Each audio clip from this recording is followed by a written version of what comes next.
Namaste.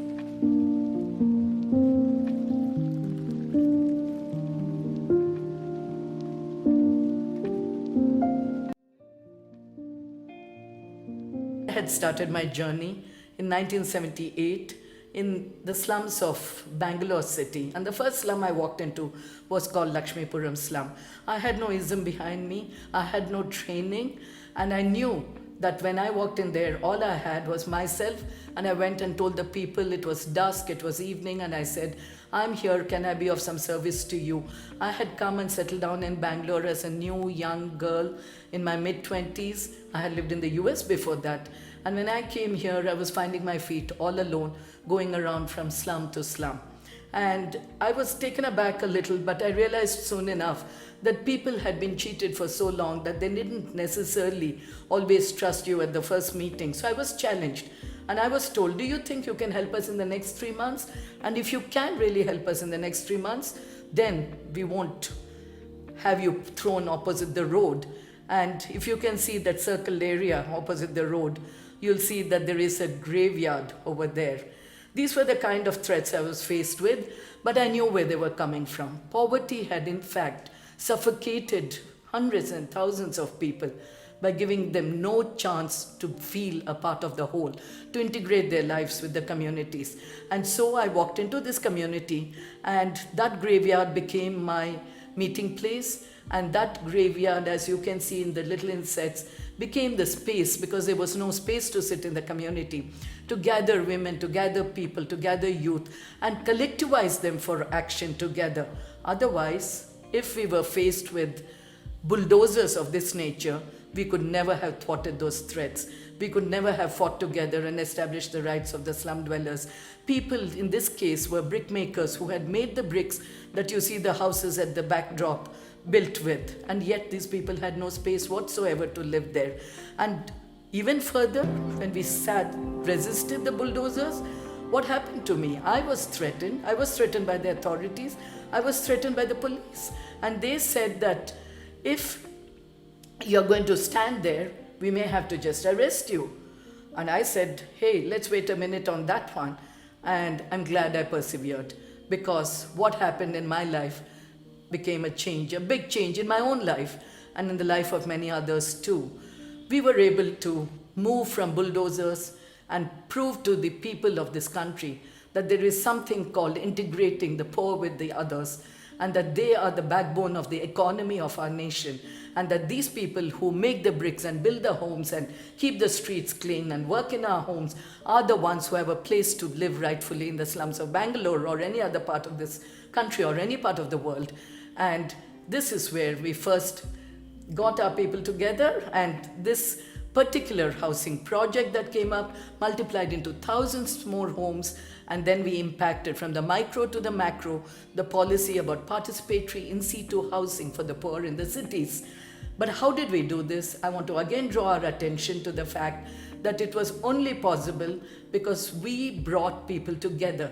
We believed in women power, we believed in youth power, and we felt that if women knew what they could do, if they were made aware of what they could do, they had the inner potential to fight back and establish their rights in a very responsible manner. But another fabulous woman named Sarojama, who's in the center of this slide, and she is somebody whom I met first in Lakshmipuram years ago. She's no more, she's late Sarojama now, but I remember when she went to the Beijing UN conference in China, and she spoke to the entire world audience there. She shook the people with the reality and the power of the people in these communities. And that is Sarojama.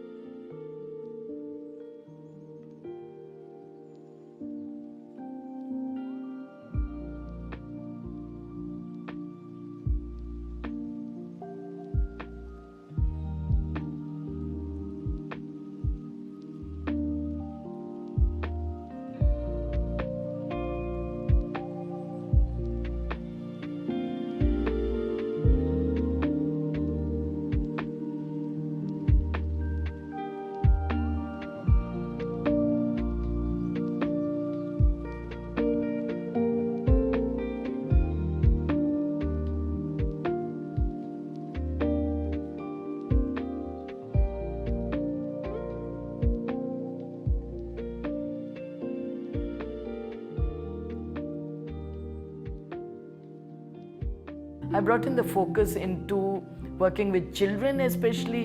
I felt it was extremely needed that we begin to touch lives young and make them feel completely identified as people of worth and children of this nation that are really the wealth.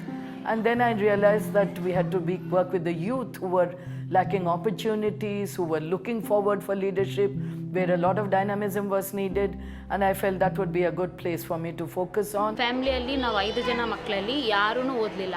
ನಮ್ಮ ಅಣ್ಣ ಒಂದು 5ನೇ ಕ್ಲಾಸ್ವರೆಗೂ government ಸ್ಕೂಲಲ್ಲಿ ಓದಿ ಬಿಟ್ಬಿಟ್ಟಿದ್ರು. ನಾನು first participate ಮಾಡಿದ drama ಬಂದುಬಿಟ್ಟು ಮಾನವೀಯ ದರ್ಪಣ ಅಂತ. ಅದು ಬಂದುಬಿಟ್ಟು ಹ್ಯೂಮನ್ ವ್ಯಾಲ್ಯೂಸ್ ಆ್ಯಂಡ್ ರೈಟ್ಸ್ ಬಗ್ಗೆ ಇರೋ ಒಂದು ಶೋ. ಅದರಲ್ಲಿ ಬಂದುಬಿಟ್ಟು ನಮ್ಮ ರೈಟ್ಸ್ ಏನಿದೆ ಅದಕ್ಕೋಸ್ಕರ ನಾವು ಯಾವ ರೀತಿ ಫೈಟ್ ಮಾಡಬೇಕು ಅನ್ನೋದು.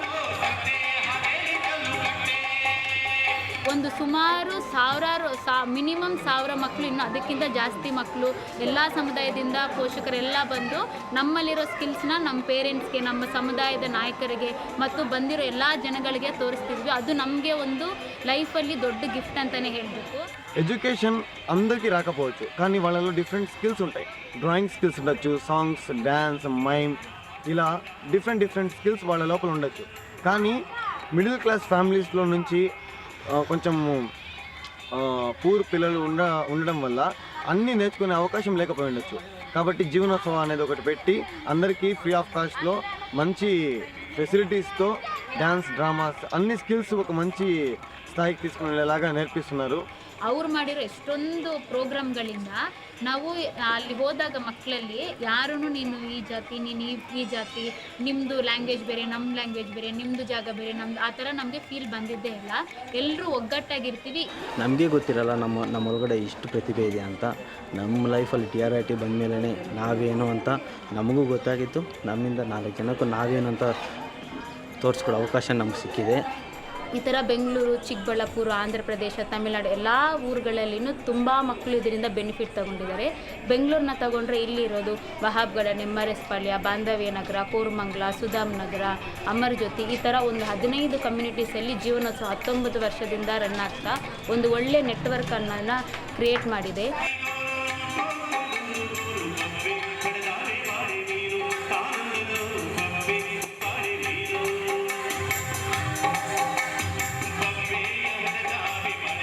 ಇವತ್ತು ಎಷ್ಟೊಂದು ಜನ ನಮ್ಮ ಏರಿಯಾದಲ್ಲಿ 10th ಓದಿದ್ದು ಒಂದು 2008 ಹಿಂದೆ ನೋಡಿದ್ರೆ 10th ಓದಿರೋ ಮಕ್ಕಳು ಇಡೀ ಕಮ್ಯುನಿಟಿಗೆ 3-4 ಜನ ಇದ್ದರು.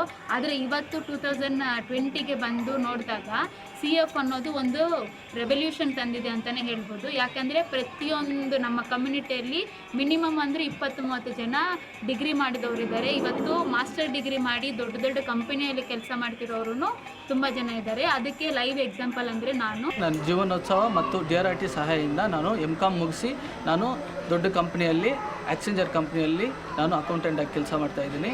Diploma in electronics and communication ಮುಗಿಸಿ ನಾನು ಇವಾಗ ಟೀಚಿಂಗ್ ಫೀಲ್ಡಲ್ಲಿದ್ದೀನಿ. ಈಗ ನಾನು MA ಮಾಡಿದ್ದೀನಿ. ಅದಕ್ಕೆ ಕಾರಣ DRIK ಆ್ಯಂಡ್ ಅನಂತಮ್ಮರು ಅಂತ ಹೇಳೋಕ್ಕೆ ಇಷ್ಟಪಡ್ತೀನಿ.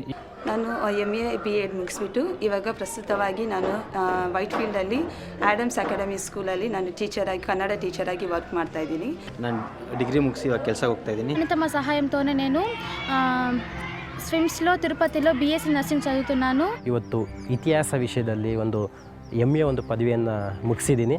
పదవి ముగిసిన ಮೇಲೆ ನಾನು ಇಲ್ಲಿ ಶಿಕ್ಷಕನಾಗಿ ಕೆಲಸ ನಿರ್ವಹಿಸ್ತಾ ಇದ್ದೀನಿ. బైపీసీ గ్రూప్ తీసుకొని ఇంటర్ కంప్లీట్ చేశాను. తర్వాత ఇప్పుడు D.Ed సెకండ్ ఇయర్ చదువుతున్నాను. ఇప్పుడు నేను degree second year hotel management ಚದುవుతున్నాను. ಸೊ ಅದರಲ್ಲೂ ನಮ್ಮ ಹಳ್ಳಿಯಲ್ಲಿ ನಾನು ಫಸ್ಟ್ D.Ed ಮಾಡಿರೋ ಹುಡುಗ. ಫಸ್ಟ್ D.Ed ಮಾಡಿದ್ದೀನಿ, ಜೊತೆಗೆ MA ಕೂಡ ಫಸ್ಟ್ ಮಾಡಿರೋ ಹುಡುಗ ನಾನೇ. MCOM ಕಂಪ್ಲೀಟ್ ಮಾಡಿ ಗ್ಯಾಲಿಗರ್ ಅನ್ನೋ ಕಂಪನಿಯಲ್ಲಿ ಫೈನಾನ್ಷಿಯಲ್ ಅಸೋಸಿಯೇಟ್ ಆಗಿ ಕೆಲಸ ಮಾಡ್ತಾ ಇದ್ದೀನಿ. ఇంటర్మీడియట్ డిగ్రీ సక్సెస్ఫుల్గా కంప్లీట్ చేసుకొని ఇప్పుడు నేను SV యూనివర్సిటీలో ఫస్ట్ MSc స్టాటిస్టిక్స్ చేస్తున్నాను. To me, this has been a journey of passion, not one where you sit and count the milestones, but one where you look back and say that each challenge has been worth every minute spent on to find a solution that can touch the life of another human being.